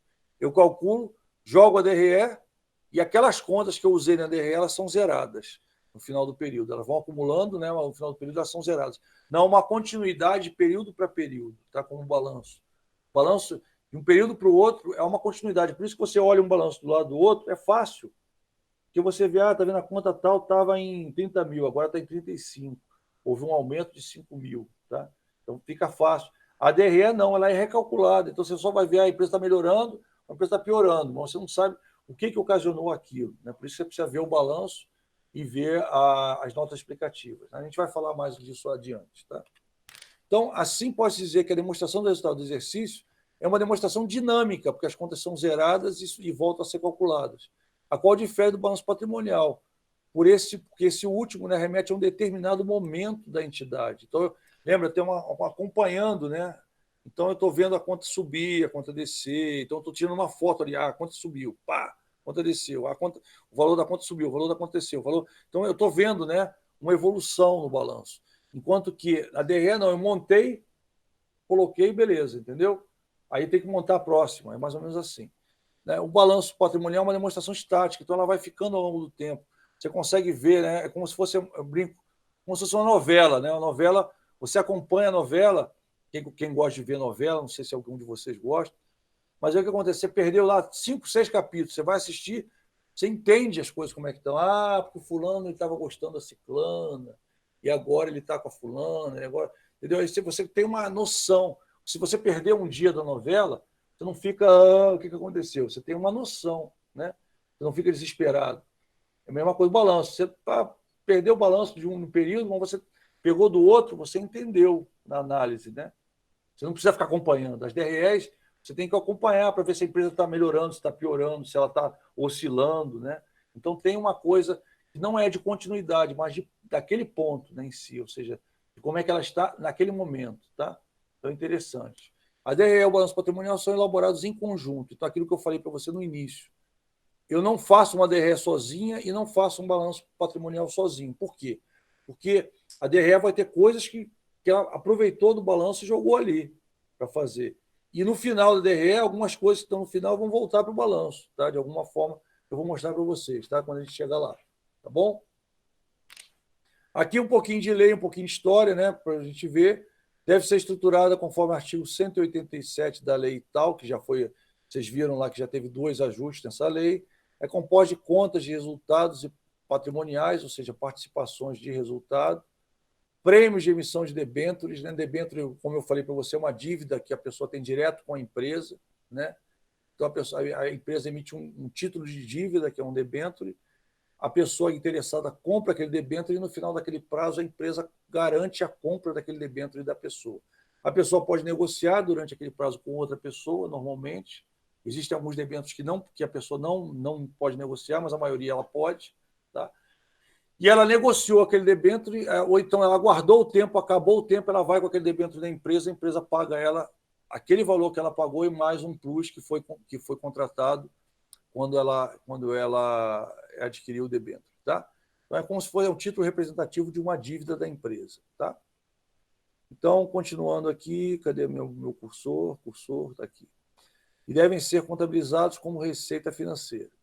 Juros sobre capital próprio, ele substitui o dividendo. Tá? Então, a empresa ela pode, existe um limite, tá? Dependendo do tipo de empresa, que ela pode, em vez de pagar dividendo, o dividendo é uma parte do lucro que eu separo. Esse dividendo, o que vai acontecer? Eu tenho que pagar, legalmente, eu tenho que pagar para os sócios o dividendo que está estabelecido. E existe um mínimo, que é um percentual sobre o meu lucro, que eu tenho que pagar aquele mínimo. Mas a lei ela faculta que uma parte daquele dividendo possa ser um JCP. O que é o JCP? É um dinheiro que é de terceiros, dos próprios sócios, né? Que eu estou dizendo para eles, olha, eu estou pagando vocês, mas que eu fico devendo para vocês. A gente vai explicar isso depois, que é uma figura bem complexa, né? Eu não queria que a gente parasse a explicação da DRE para falar sobre isso, mas a única coisa que você tem que guardar é por que é vantagem para a empresa usar o JCP, porque o JCP dá benefício fiscal para a empresa, tá? Enquanto que o dividendo não dá. Ou seja, a pessoa paga o dividendo e ela tem que pagar o imposto sobre o lucro. Se ela usar o JCP, aquele valor que ela separou para o JCP, ela não precisa pagar imposto, porque ela é considerada como se fosse uma dívida, tá? E ela não paga. Então, tem essa vantagem. Então, em determinados pontos, a empresa, às vezes, dependendo que se ela não estiver bem, a lucratividade não estiver boa, a lei faculta que ela possa pagar um percentual em JCP, que é juros sobre capital próprio. Você vai ouvir muito falar, inclusive você, quando olhar os balanços que eu pedi para você olhar, você vai ver essa figura do JCP, por isso que eu estou trazendo para você aqui. Quando você vê o JCP, você pensa que é um dividendo que é pago diferente. Tá? O JCP dá benefício fiscal, enquanto que o dividendo não dá. Ou seja, sobre o dividendo, a empresa tem que pagar imposto. Sobre o JCP, ela não precisa pagar. Tá? Então, tem uma diferença. Tá? O imposto é diferenciado. Tá? Que é considerado como se fosse uma figura de dívida. Tá bom? Depois a gente vai falar sobre isso, é uma outra história. Que configura, né, mas a CVM configura a distribuição de lucros. Então, o JCP, para a CVM, também é uma forma de distribuir o lucro, como eu falei para você, as questões legais, questões jurídicas e questões financeiras, JCP e dá benefício fiscal. Ajuste a valor presente, né, a questão da perda de ganhos, aquilo que a gente já começou a falar. Então, eu vou ter a perda e ganho relativo a esses ajustes. Por exemplo, um ativo que é ajustado por valor de mercado, por exemplo, o ouro, como a gente falou. Né? Eu vou ter uma valorização, eu vou ter uma desvalorização. A valorização do ouro é uma receita, não deixa de ser uma receita. Porque na hora que eu for vender o ouro, né, se eu for vendo essa valorização, eu vou ter uma receita em cima, porque eu comprei o ouro por, sei lá, R$ 100, eu vou vender por 120, 130. Porque o valor do ouro está mudando, está crescendo ao longo do tempo, como também poderia diminuir, eu teria uma conta de ajuste diminuindo esse valor. Tá? Doações e subvenções, coisas que a empresa recebeu de terceiros, né? De graça, que ela não precisa pagar, para investimentos são contabilizados como outras receitas. Então, já está aqui, para você não esquecer. Guarde isso, quando você for fazer a sua DRE, você vai usar. Tá? Vai por mim. E aqui você tem um outro desenho de uma DRE mais próxima da realidade, para você entender direitinho como é que ela é. Tá? Então, vai ter isso, eu vou dar aqui, é uma estrutura, né, um exemplo estrutural. Então, você tem a receita bruta, tá? Que é deduzida dos impostos e outras deduções. Você tem aí o total disso, essa receita bruta, menos os impostos, menos outras reduções, vai dar a receita líquida.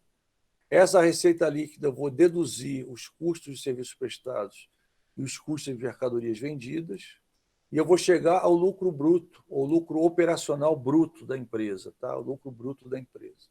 Aqui, o lucro bruto, eu vou tirar as despesas operacionais, aquelas despesas que têm a ver com a operação da empresa, tá? E eu vou ter o lucro antes do resultado financeiro. Então, é o lucro assim, mais próximo do resultado. Sobre ele, eu vou tirar o resultado financeiro, que são as despesas financeiras, e as receitas, menos as receitas financeiras, vão crescer das receitas. Tá? Então, aqui eu vou ter o lucro antes do imposto de renda, que aqui a gente vai chamar, a gente chama de base, né? Base para tributação, que é esse lucro aqui. Tá? Então, esse lucro final que a Receita quer ver, para saber se você pagou o imposto certo ou não. Tá? Então, ela vai ver esse lucro, que está aqui embaixo, e vai, claro, verificar se você calculou certo. Até chegar. Oh, caiu. Eu deve ter feito um barulhão aí, né? O microfone caiu. Estão me ouvindo bem ainda, pessoal? Todo mundo me ouvindo? Foi água para o lado? Foi... Todo mundo me ouvindo? Sim ou não? Alô? Tranquilo, beleza. Então tá. Aí aqui, o que eu vou fazer? Eu vou evidenciar o imposto que eu vou pagar, tá vendo? E a contribuição social. Então, eu vou colocar aqui. Né? Ah, professor, mas o que eu vou pagar, o que eu já paguei, eu vou colocar aqui, tá? Então, eu vou colocar aqui o que eu tenho para pagar, ou seja, eu vou pegar esse imposto, essa base tributária, vou jogar a alíquota em cima e vou ver quanto eu vou pagar para cada tipo de imposto, inclusive para a contribuição social. Vai estar aqui. E aí eu vou ter o lucro líquido, ou lucro operacional líquido, né, como é conhecido, é o lucro líquido do exercício, que pode também não ser o lucro, pode ser um prejuízo do exercício, ou pode ser, como a gente costuma falar, o resultado do exercício. Tá? Então, eu posso chegar a esse valor, e aí o que eu vou fazer? Aí, se eu tiver lucro, eu vou ter que pagar imposto, vai ter isso aqui. Se aqui tiver prejuízo, se aqui já tiver um prejuízo ou um valor zero, o valor zero é muito difícil chegar. O que vai acontecer? Eu não vou ter imposto a pagar, mas eu vou ter que registrar isso para, no futuro, poder, quando eu tiver lucro, poder usar isso como benefício fiscal, principalmente no caso do imposto de renda. Tá? Certo? Então, essa é a demonstração do resultado. Eu trouxe um exemplo para você ver. Então, tem esse exemplo, não sei se dá para você ler aí, é um exemplo real, tá? Por isso que tá, eu cortei de um lugar e coloquei aí. Tá? Então, aqui, por exemplo, você está vendo aqui que tem um númerozinho, por isso que é um exemplo real, tá vendo? Aqui tem um númerozinho, não sei se você está vendo aí, tá vendo? Esse número é o número da nota explicativa. Essa nota explicativa, ela está falando sobre a receita operacional, tá vendo? Ela vai falar, essa nota, a gente chama de nota explicativa da receita operacional. E no caso dessa empresa é a nota 17, tá vendo? Da receita operacional. O que ela vai falar? Ela vai falar como é que chegou esse valor, como é que a empresa chegou a esse valor, quais foram, como é que ela calculou isso, da onde veio, quais foram as fontes de recurso, né? Quais foram as fontes de receita. Então, ela vai dizer isso tudo. E aí vai, a partir disso, ela vai evidenciar o que aconteceu na nota explicativa, que é um texto, tá? A nota explicativa é um texto. Às vezes, além do texto, tem um quadro. Às vezes você pode botar um quadro, que é uma planilhazinha, que diz o nome da conta e o que é cada coisa, o que aconteceu, né? Em tal data, em outra data, ou então ter só um texto falando sobre isso. A forma de evidenciar, ela depende da empresa. Algumas dessas, elas têm até um caráter meio formal, que é tipo uma convenção que a empresa tem que cumprir.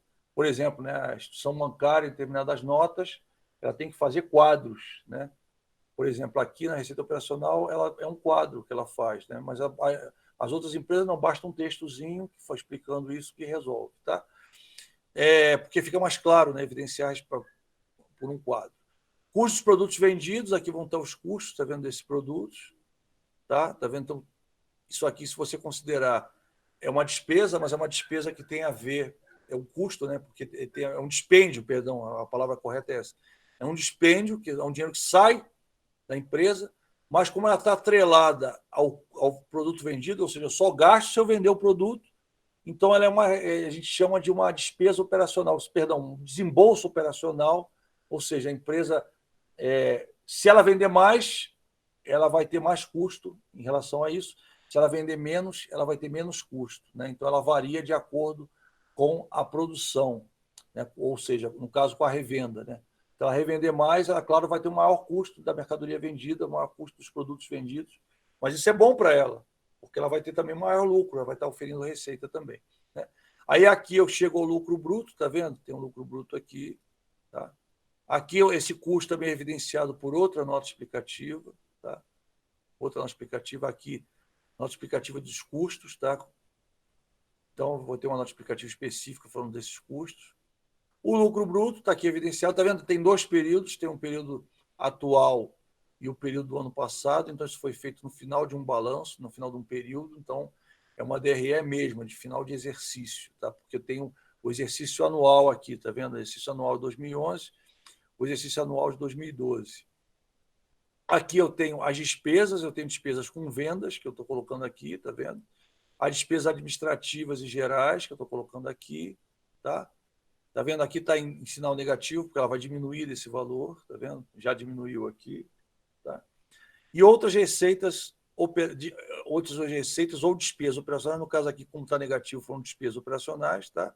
Que também são evidenciadas numa nota explicativa, tá?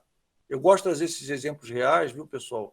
Mesmo tendo que explicar, porque você vai ver isso aí no jornal, vai ver na internet, vai ver em alguns lugares e vai falar, agora eu estou entendendo. Por isso que eu estou explicando cada item. Por isso que eu queria que você até pegasse um diferente para a gente até ver, né, entre nós, a gente discutir entre nós, para ver que tem alguns, apesar de ter um padrão, existem algumas diferençazinhas entre um e outro, mas as empresas, assim, elas costumam meio que olhar das suas irmãs ou concorrentes, tentar fazer as coisas parecidas, né? Então existe até vamos dizer, uma imitação velada, né, para o bem, né, não para o mal, tá? Então existe uma imitação velada da forma que está dispondo. Por quê? Porque lembra, eu estou no mercado, acionista, né, as pessoas querem investir na minha empresa, né? Então, se eu mostrar da melhor forma possível, de uma forma que o acionista goste de ver, ele vai tender a comprar mais a minha ação, vai tender a minha ação ser mais valorizada, né? Isso tudo eu tenho que pensar, principalmente se eu estiver pensando na cabeça de uma sociedade anônima, né, de uma empresa que tenha capital na bolsa. Então, tem que pensar muito nisso. As melhores formas de expor os dados, aquelas que eu tiver uma abertura para expor, eu devo pegar entre os meus concorrentes a forma que eles estão expondo, né, como é que eles estão, estão subindo, então os acionistas estão gostando da forma que eles estão expondo os dados, a situação deles está boa, a situação deles está até razoável, mas mesmo assim, né, é uma dica de que a forma que eles estão evidenciando é uma forma boa. Eu fazia isso, tá? Como eu falei para vocês, eu trabalhava no setor de fechamento. O que eu fazia? Eu fui visitar outros, né? Eu trabalhava num banco, eu fui visitar outros bancos. Além disso, eu pegava os relatórios anuais dos bancos e eu comparava um com o outro. Olha só como é que ele evidenciou isso, como é que ele evidenciou o custo, ficou muito mais legal evidenciar dessa forma. Ou então a pessoa, não, isso aqui não ficou legal, não ficou bom, olha, vamos evidenciar. Então, é muito bom fazer isso. Por isso que eu até estou te incentivando a pegar esse balanço e olhar. Tá? Inclusive, só para você ter uma ideia como é que é importante isso, como é que é profissional, não é uma dica só, uma dica de escola, né, como a gente chama, uma dica de faculdade, uma dica acadêmica, mas é uma dica profissional. Por quê? Porque a gente fazia isso quando chegava uma pessoa nova lá para trabalhar, lá na diretoria que eu trabalhava, na parte de contadoria, como eu falei para vocês. O que acontecia? A gente pegava a pessoa e falava assim, vai olhar balanço, pega os últimos balanços publicados e dá uma olhada. Se você não entender, tira dúvida comigo, entendeu? A gente já fazia isso. Por quê? Porque é a melhor forma de você aprender, porque você vai ver muita coisa real, muito exemplo efetivo, como esse que eu estou trazendo para vocês. É um exemplo real. Você vê que não está nem muito claro, né? Porque eu copiei e colei aqui, né? Mas só para você ver que é um exemplo real, é algo que realmente aconteceu. Ah, professor, por que você pegou um negócio mais antigo? Até para não ter problema, né? Porque você pega uma coisa muito nova, às vezes, né? Tem um erro, tem alguma coisa que a empresa está corrigindo, uma coisa mais antiga, que não houve uma revisão, então você sabe que aquilo ali está correto, já foi publicado há muito tempo, então não tem questão de sigilo, não está envolvido. Eu não estou identificando a empresa, isso é importante também, né? Para não ter também milindre, né? Quando você trouxer seu balanço, quiser mostrar, procura apagar o nome, etc., para não expor ninguém, não expor nenhuma empresa, né? Apesar disso ser um dado público, tá? Mas a gente não precisa evidenciar, às vezes tem um problema na empresa, e a empresa tal está acontecendo isso, né? E você não precisa fazer isso, né? Apesar de, como ser um dado público, poderia fazer, não tem problema nenhum. Mas é melhor não, né? Por questão até de moral, de ética, é melhor a gente não fazer. Mas vamos lá. Então, continuando, lucro operacional antes do resultado financeiro, você vai ver que aquele desenho tem muito a ver com isso, né? Antes do resultado financeiro e do imposto de renda e da contribuição social, então tem o lucro aqui.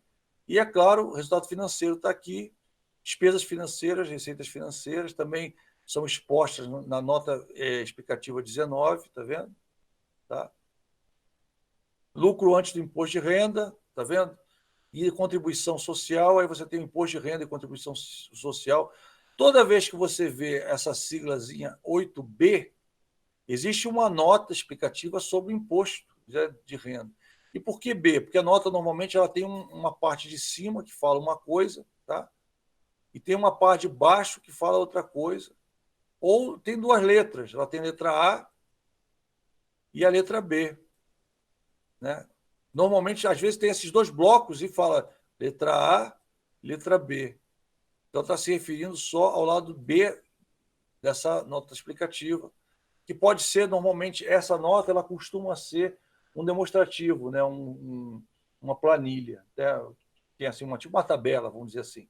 E aí tem os dados, tem os valores de cada coisa, assim, por conta, aí evidencia isso, tá? A gente depois vai mostrar as notas explicativas. Quando chegar lá, eu vou mostrar as notas explicativas para você também. E você, mas eu quis deixar essa, né, essa curiosidade com você aberta, até para você procurar e ver. De repente, você traz um exemplo legal, até melhor do que eu vou trazer. Então, procura ver, verificar, vai ser muito bacana. Você vai ver que essa é bem simplificada, tem umas outras bem maiores do que essa. Tá? Eu estou trazendo uma bem simplificadinha, por questão até pedagógica, né, para você aprender mais fácil. Se eu trouxesse aquela cheia de subconta, aqui, cheia de despesa definida, você ia ficar regalar um olho desse tamanho, essa que você vai ver no jornal. Né? Mas a ideia é que você vai ver que são contas derivadas dessas aí, ou seja, despesa operacional vai ser mais uma despesa não operacional, mais outra, então você vai ter mais conta aqui, mas todas são despesas operacionais, né? Despesas financeiras, às vezes você pode ter uma discriminação de que despesas são, né? Do empréstimo tal, receita financeira, né? De que você adquiriu com aplicação tal, com outra aplicação, com dinheiro da letra, com dinheiro disso, dinheiro daquilo. Você pode ter uma subdiscriminação disso, né? Lembrando que isso aqui é o que é exigido por lei para você fazer, tá? Então, essa discriminação não é necessária, mas ela é boa, às vezes, para evidenciar para um acionista, para alguém o que está acontecendo. Quanto mais descrito, melhor. Às vezes, a descrição está toda na nota, então não preciso voltar e redescrever aquilo aqui. Nesse caso, por exemplo, a descrição está nas notas, por isso que ele está citando as notas, porque a pessoa, se tiver uma dúvida, ela vai olhar a nota explicativa e não vai precisar que se eu colocasse aqui, ia ficar um monstro a DRE e a pessoa não ia entender bem, mas a gente vê DREs meio monstruosas, tá, pessoal? Só estou avisando o que acontece. Mas o ideal é ser dessa forma, por isso que é uma forma didática. É você ter vamos dizer, o essencial aí, o resumo aí, e a pessoa que, se quiser ver a receita, se quiser ver, quem for olhar o teu balanço, a tua DRE, quem for olhar, tiver uma dúvida, ela vai olhar na nota segundo e vai procurar a nota 17, por exemplo, para verificar se é isso ou não, tá? Vamos lá, tá? Aqui, só para destacar, o número da nota explicativa que aborda esse item, tá? Por isso que tá, eu coloquei aqui em laranja, tá? Para você não esquecer. Podia esquecer de falar, mas eu não esqueci. Então, aqui é o número da nota explicativa, tá? Isso aqui é muito importante quando você fala de DRE, e você vai encontrar esse número, às vezes, no balanço também. Em algumas contas, você vai encontrar do lado, você vai botar assim, nota, ou então N. Aí vai ter um númerozinho antes, e você vai falar, por que tem esse númerozinho? É porque é uma nota explicativa. Você só vai entender isso se você ver o balanço todo, né? Ou seja, o balanço, a DRE e as notas explicativas. Se você ver esses três, você vai entender perfeitamente. Eu já estou te dando a dica de leitura para você ler mais fácil, tá? E a DRE ela tem essencialmente a receita, menos os custos, menos as despesas, menos os impostos, que vai dar o lucro ou o prejuízo do resultado. Então, isso aqui é o resumo da DRE. Isso é o que tem que conter na DRE. Por isso, ela é conhecida como uma demonstração dedutiva. Já caiu em concurso, o pessoal fala assim, fale a respeito da demonstração dedutiva. Aí o cara ficou, o que é demonstração dedutiva? É a DRE, porque existe uma dedução, né? Para chegar no lucro ou prejuízo, existe uma dedução. Deixa eu apagar isso aqui, que está muito bagunçado. Deixa eu apagar e voltar. Peraí, descartar, sumiu. Vamos voltar. Pronto. Então, é uma demonstração dedutiva, porque é uma dedução. A receita menos os custos, menos as despesas, menos os impostos, está vendo? O que? Ou seja, aquela história, né, que você ouviu falar, que eu já falei logo no início, quando comecei a aula. Quando eu comecei a aula, eu falei disso. Eu falei que tem duas pernas que são vitais para a empresa, a receita e a despesa. Você tem uma despesa muito elevada e não tem uma receita compatível, a empresa está mal. Se você tem uma receita muito alta e tem uma despesa pequena, a empresa deve estar bem, entendeu? Então, isso aí dá uma noção. Se bem que você não pode contar 100% com a receita, né? Mas, às vezes, você pode contar 100% com a despesa. Às vezes, você sabe o que você tem para pagar, mas você não sabe exatamente quanto você vai receber. Você vende mercadoria, você tem uma expectativa de venda, mas você tem uma expectativa que parte daquelas pessoas que estão comprando de você não vão te pagar, né? E aí é uma crise, alguma coisa, e mais pessoas ainda do que você pensou deixam de te pagar. Ah, mas eu vou acionar elas pelo Serasa, vou acionar por isso, vou acionar juridicamente, mas aí você vai perder dinheiro para fazer isso. Ou seja, se a pessoa te pagasse, você conseguiu aquilo. Se ela não te pagar, você vai ter que botar um terceiro para cobrar para você. E esse terceiro, além do tempo que vai levar para você cobrar, esse terceiro vai cobrar alguma coisa para cobrar para você, né? E aí o que vai acontecer? Você vai receber menos. Então, você tinha que receber R$ 100, de repente você manda um terceiro cobrar, você vai receber 80, 70, 60, vai receber alguma coisa daquilo. Então, isso é importante por quê? Porque o contador tem que considerar isso na avaliação de preço, para chegar no preço final, né, dos produtos, preço final dos serviços sendo prestados, porque tem que considerar a evasão, aquilo que você não recebe, aquilo que não vem para você, né? A gente chama de devedores duvidosos, pessoas que não vão pagar, né? Então você tem que fazer uma reserva em cima disso, tá? E uma parcela que você separa para quê? Para se o cara não te pagar, você pelo menos falar, tá bom, mas eu previa que determinadas pessoas não vão pagar. Se mais gente pagar, melhor, que aquilo ali vai virar, né, uma coisa que você reservou, vai ser depois absorvido pelo patrimônio. Mas se você não tiver feito isso e as pessoas não te pagarem, você não previu, e aí você está com um problema, você vai estar com uma despesa, pode ter um prejuízo maior. Então você tem que pensar nesse aspecto, inclusive para a definição do preço final dos seus produtos ou dos seus serviços, tá? E isso aí, esse raciocínio vai estar muito ligado à DRE, vai estar muito ligado à questão de receita e despesa, tá? Por isso que eu estou te falando que há uma coisa que não é uma coisa estática que você não vai pensar, você tem que pensar no que você vai receber, no que você vai gastar, né? no desembolso que você vai ter, no que é custo, se eu vender mais, eu vou gastar mais, né? No que é despesa que eu gasto independente de vender mais ou não, né? Então, isso tudo a gente tem que pensar e aí a gente está falando sobre isso. Tem mais umas coisinhas, né, que a gente vai falar. Aquilo que eu comecei a falar sobre custo e despesas, né? É muito importante que você tenha exatamente o que é um e o que é outro, tá? Porque você vai contabilizar diferente, tá? Então vai estar na DRE em lugares diferentes o que é uma coisa, o que é outra. Então eu te peço que você tenha muita atenção agora, se você estava distraído, comendo, vendo televisão, fazendo alguma coisa. A ideia é que você agora preste atenção, porque isso aí é matéria certa na tua prova, é matéria certa em concurso, e pior, na vida, no dia a dia, tem muito contador que erra, e aí se errar é um problema sério aí, tá? E lembra, a DRE ela diz quanto o cara vai pagar de imposto. Então, se você errar nisso aí, você vai pagar mais ou vai pagar menos. Então você precisa saber o que é um e o que é outro, tá? Eles entram em lugares diferentes dentro da DRE. Então vamos lá, custo, né? O custo corresponde a um gasto desembolsável, alguma coisa que você tirou dinheiro, desembolsou é tirar dinheiro, tá vendo? Ou não, ou seja, que você tirou dinheiro ou não, mas que ele é consumido, tá, na fabricação de um bem ou execução de um serviço. Ou seja, se eu vender mais, eu vou ter mais custo em relação àquilo. Se eu vender menos, eu vou ter menos custo. Tá? Então, por exemplo, custos de produtos e serviços. Eles são transferidos para a DRE assim que eles são vendidos. Eu vendi, lembra, a gente até fez um lançamento no nosso exercício, você deve estar lembrado, e tinham 2 lançamentos. Um lançamento foi só a receita de venda, pum, entrou lá. Você lembra disso? Né? Essa receita de venda, ela entrou, é uma receita. Tá? Mas você tinha o custo da mercadoria vendida, que está aí. O que é o custo da mercadoria vendida? Se eu vendi 10 mercadorias, eu tenho o custo daquelas 10 mercadorias. É claro que o preço foi acima daquele custo. Então, eu vou ter uma receita de venda sobre aquilo que eu estou vendendo, né? Que eu vou deduzir, né, em outro lançamento, vou deduzir do custo de mercadoria vendida, do custo dessas mercadorias serem vendidas, né? Então, isso que eu quero te entender, que você entenda, né?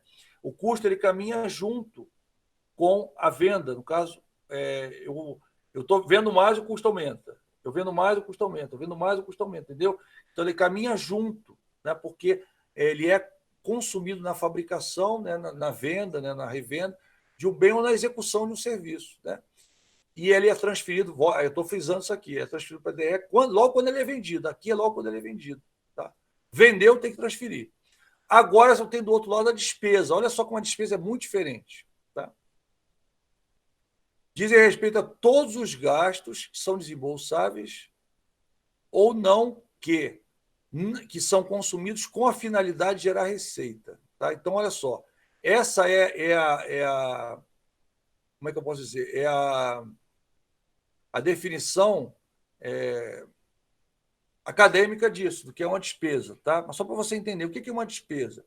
É o que eu tenho que pagar, independente se eu aumento a minha produção ou não. Por exemplo, né, o aluguel da minha loja, eu tenho que pagar de qualquer maneira. Por exemplo, né, agora, né, com várias lojas fechadas, com negócio de quarentena, essas coisas assim. Você imagina, as lojas estão fechadas, mas ainda tem que pagar aluguel. Né? Como é que eu vou pagar aluguel se eu não estou gerando receita? Como é que eu tenho que pagar aluguel de qualquer maneira. Entendeu? De qualquer maneira, eu vou ter que pagar aluguel. Trabalhando, não trabalhando, estando aberto, estando fechado, eu vou ter que trabalhar. Então, independe da minha produção, se ela aumenta, se ela diminui, se eu trabalho, se eu não trabalho, eu tenho que pagar o aluguel. O aluguel é uma despesa. Né? Luz, a mesma coisa. Ah, mas professor, se eu gastar mais, a luz aumenta. Realmente, é verdade. Mas você tem que pagar a luz de qualquer forma. Mesmo, eu não tive nenhum movimento, a empresa está parada. Você vai pagar uma taxinha, porque você vai ter um alarme, vai ter alguma coisa que vai consumir algum tipo de recurso.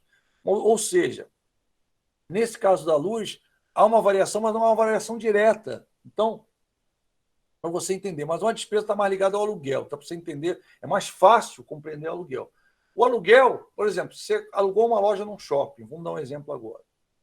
Aí você tem que fazer uma reforma na loja, concorda? Tem, a loja do alugando está zerada, né? Está no osso, como a gente chama, não tem nada. Aí eu vou ter que bater um balcão, vou ter que colocar um mostruário, vou ter que colocar uma série de coisas lá.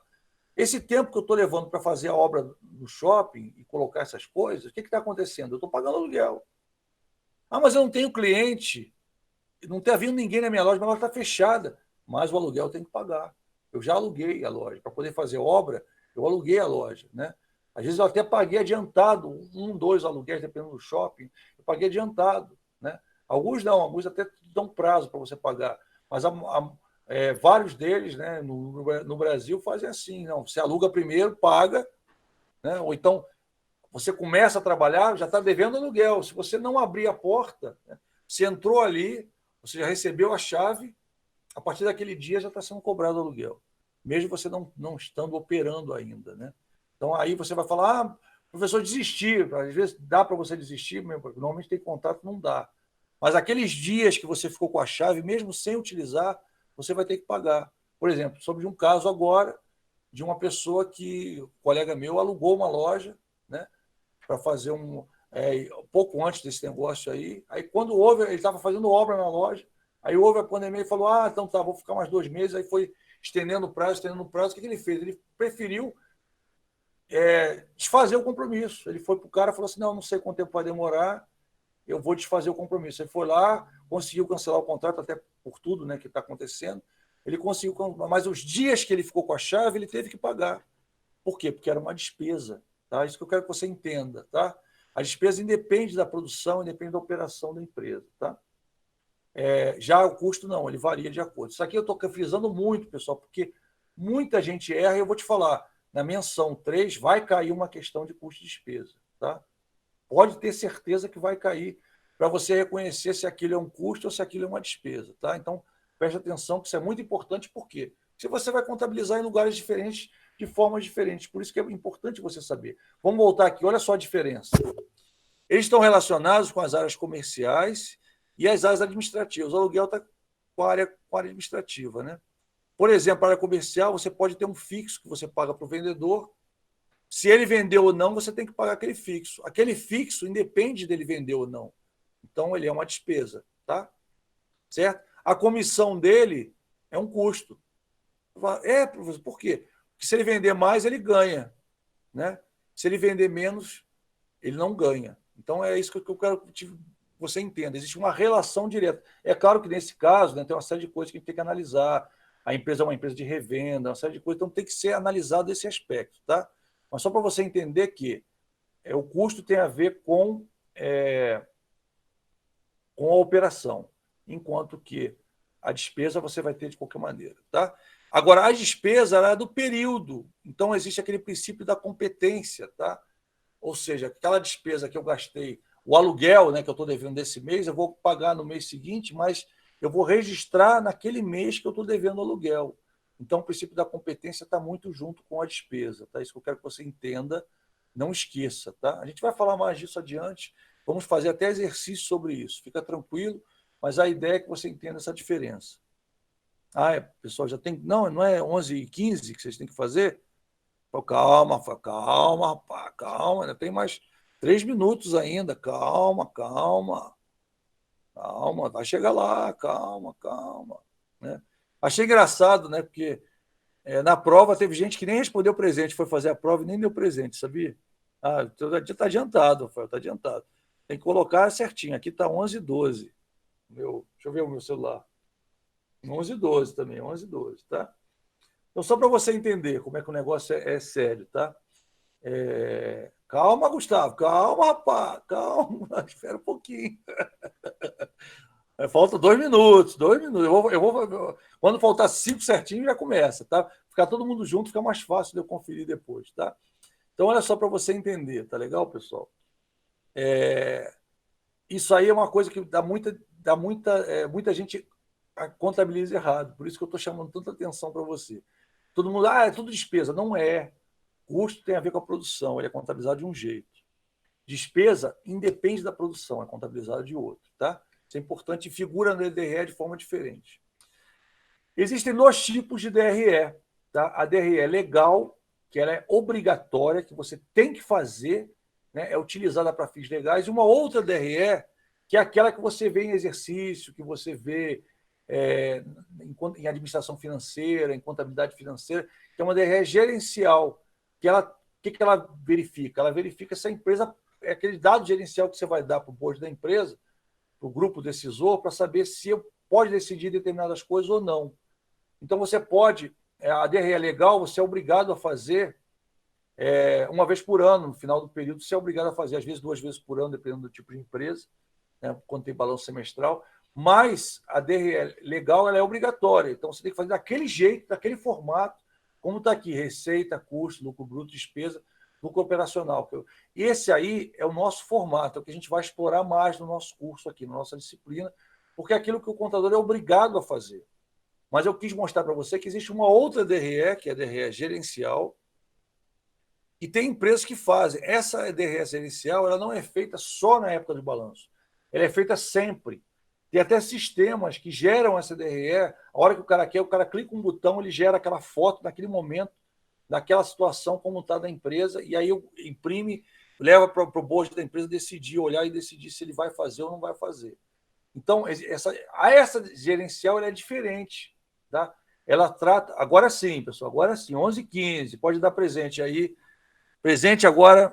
Pode dar presente, sem dó nem piedade agora. Quem não deu e quem já deu, dê presente de novo, porque fica mais fácil de eu conferir, por favor. Tá? está na sala ainda. Dá presente não. Pode dar presente à vontade agora, tá? Só 2, 3 alunos, 4 alunos agora. Pode dar presente aí à vontade, tá? Então vamos lá. Nessa DRE gerencial, tá? Ela é usada apenas para processo de gestão, ou seja, para municiar os meus gestores, os gestores da minha empresa, das decisões que eles vão fazer. Para você ter uma ideia, existem escritórios de contabilidade que fornecem essa DRE periodicamente para algumas empresas, tá? Claro que elas cobram mais um pouquinho por isso, mas a ideia é o quê? A empresa precisa desse dado para tomar decisão, a empresa que negocia muito. Então, ela precisa saber como é que está a receita dela, como é que está a despesa, como é que está indo isso, né? E aí, como ela tem a contabilidade terceirizada, os escritórios de contabilidade fornecem isso. Até falei para você que na época que eu fiz, né, o meu curso de contabilidade, eu fiz um estágio. No estágio tinha isso, né? A empresa fornecia também DRE gerenciais, tá? Então, uma coisa que está no dia a dia, né? Tem empresas que exigem, claro que são empresas de mais médio porte, algumas de pequeno porte, onde tem uma exigência muito grande, normalmente startups, né? Agora, ela é normalmente mais comum de empresas de médio porte, empresas de pequeno, médio e grande porte. Grande porte, às vezes, tem um setor de contabilidade, uma área da contabilidade faz isso. Essa gerencial, por exemplo, normalmente é feita pela controladoria, não é feita pela contadoria das empresas, né? Mas tem empresas que a controladoria e a contadoria estão juntas, né? E aí, normalmente, como ela fala de DRE gerencial, ela está mais ligada aos aspectos gerenciais, contabilidade gerencial, né? Mas é bom você saber que existem as duas. Essa aqui é o nosso foco, tá? Essa DRE legal é o nosso foco. É aquilo que a gente é o nosso foco do nosso curso. É aquilo que a gente vai falar bastante. Enquanto que a outra você só precisa saber que existe, tá? E saber para que ela serve, entendeu? E pode ser que um dia, né, você como contador ou como dono de uma empresa de contabilidade, alguém possa te pedir isso aí, te exigir esse negócio aí, tá? Então apenas o custo variável é incorporado ao estoque e aos custos fixos lançados integralmente da DRE. Nesse caso, o formato dela é um pouquinho diferente, tá vendo? Ela tem receita menos os custos. Aqui entram as despesas variáveis, não entram no outro, tá vendo? Aqui as despesas só vão estar aqui, tá vendo? Aqui entram as despesas variáveis, e aí chega num negócio chamado margem de contribuição. Aqui é margem de contribuição total. Você pode dividir pela quantidade de produtos ou a quantidade de serviços que você presta e ter margem de contribuição por produto ou margem de contribuição por serviço. Então, ela é extremamente útil, né, para as empresas, muito útil mesmo. Tá? E aqui você deduz os custos e despesas fixas e você vai ter o chamado EBIT, que a gente vai explicar logo em seguida, talvez na aula que vem, porque o EBIT é uma figura muito usada nas empresas. Eu trouxe o EBIT e o EBITDA para você saber o que é. Se você assiste Shark Tank Brasil, o pessoal fala muito qual o EBIT da tua empresa, qual o EBITDA da tua empresa, qual o EBIT, você vai ouvir muito isso daí, e ele, para você entender que ele sai daqui, da DRE gerencial. Ele é feito pela DRE, é uma forma mais fácil, né, de sair o EBIT. E se você tem o EBIT, você calcula o EBITDA fácil também, tá? Que você vai ver. Por que é? Vou te dar o suspense para a próxima aula, está no próximo slide, tá? Eu explico mais de contribuição, EBIT e EBITDA, tá? Para você. Está no próximo slide. Tá? Então, cenas dos próximos capítulos, já que a gente falou de novela, né? Mas o nosso foco sempre vai ser esse aqui, tá, pessoal? A DRE é legal, que ela é obrigatória,